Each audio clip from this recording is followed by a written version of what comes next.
तुमच्या विश्वासाचा आवाज, जळगाव उन्नती। जनसामान्याचे प्रश्न, न्यायासाठी लढणाऱ्या मजलुमांचे हित। आम्ही नेहमीच तुमच्या सोबत। सत्याला वाचा फोडणारी बातमी, जलद आणि अचूक माहिती मिळवण्यासाठी जळगाव उन्नती न्यूजवर रहा अपडेट। बुलढाणा दाभडीतील डॉक्टर कुटुंबावर झालेल्या जीवघेण्या दरोड्याची खळबळ।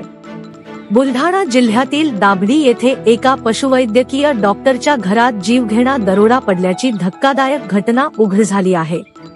या दरोड्यात डॉक्टरांच्या पत्नीचा मृत्यू झाला असून डॉक्टर गंभीर जखमी झाले आहेत। सध्या त्यांच्यावर रुग्णालयात उपचार सुरू आहेत। मध्यरात्री दरोड्याने घडवले दुर्दैवी दृश्य। डॉक्टर गजानन टेकाडे आणि त्यांच्या पत्नी माधुरी हे रात्री झोपेत असताना अज्ञात लुटारूंनी त्यांच्या घरात प्रवेश केला।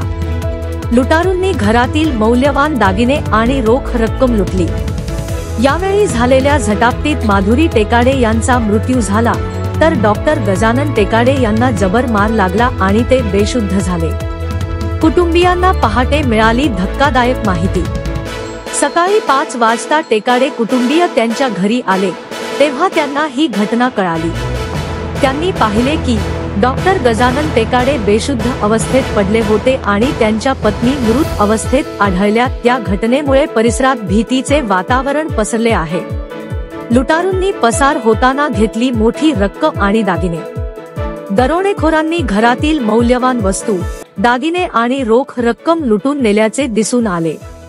पोलिसांनी घटनास्थळी तपास सुरू केला असून लुटारूंना पकडण्यासाठी विशेष पथके तयार करण्यात आली आहेत। पोलिसांच्या प्राथमिक तपासानुसार ही घटना पूर्णपणे नियोजित असल्याचे दिसते। 9 वर्षांच्या मुलीचा प्रवासामुळे बचाव। या हल्ल्यात टेकाडे दाम्पत्याची 9 वर्षांची मुलगी वाचली, कारण ती शाळेच्या सहलीसाठी शिर्डीला गेली होती।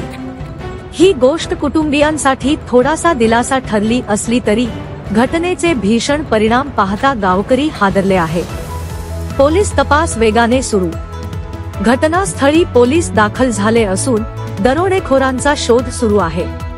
परिसरातील सीसीटीव्ही फुटेज तपासले जात असून श्वान पथकाचीही मदत घेतली जात आहे। पोलिसांनी जनतेला सतर्क राहण्याचे आणि अशा संशयास्पद व्यक्तींविषयी माहिती देण्याचे आवाहन केले आहे। ही दुर्दैवी घटना फक्त एका कुटुंबासाठीच नव्हे, तर संपूर्ण परिसरासाठी धोक्याची घंटा ठरली आहे। नागरिकांनी सुरक्षा व्यवस्थेत सुधारणा करावी आणि पोलीस प्रशासनाने लवकरात लवकर दोषींना पकडावे, अशी मागणी केली जात आहे। संवाददाता निसार शेख यांची रिपोर्ट। जळगाव उन्नती न्यूज, तुमच्या हक्काचा आवाज। आमच्या चॅनलला सबस्क्राइब करा आणि अशाच ताज्या व विश्वसनीय बातम्यांसाठी बेल आयकॉन दाबा। तुमच्या विश्वासावरच उभे राहतो जळगाव उन्नती न्यूज।